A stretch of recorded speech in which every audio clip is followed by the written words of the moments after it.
A long time ago, a wealthy, fashionable queen had two beautiful daughters. However, only one thing was lacking in their life.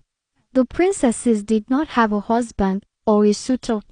This made the king very unhappy. The king's daughters were, however, not bothered. "I want to marry the richest man alive," said the older sister. "I want to marry the most handsome man," the younger sister said arrogantly. "Oh, what a life I shall live, being the queen of a great empire," their mother the queen added.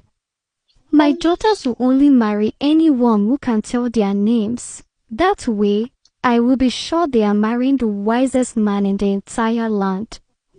So it was announced throughout the land that the king wanted the wisest man to marry his children. Whoever could tell their names would be given their hands in marriage.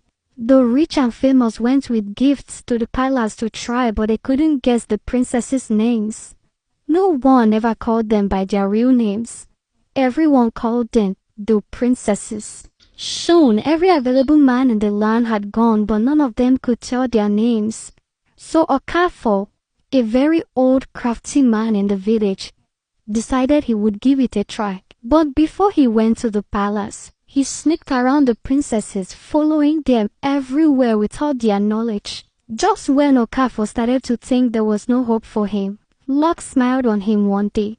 The princesses went apple picking on the outskirts of the town. Suddenly, they saw a car. A car was a very uncommon sight in those days. The princesses were so excited that they started singing, dancing around the car and calling each other's name. That was how he knew their names. He went back to the palace and told the king. The whole town gathered and Okafor said the name of each princess. Everyone was shocked. The king had no choice but to give his daughters to Okafor as his wives.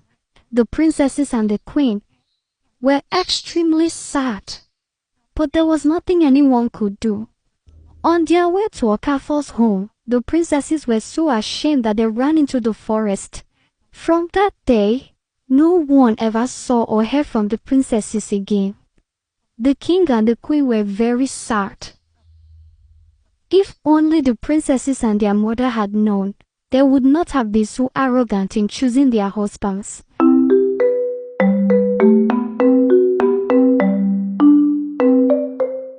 Thank you for watching. I remain your favorite storyteller, Delia.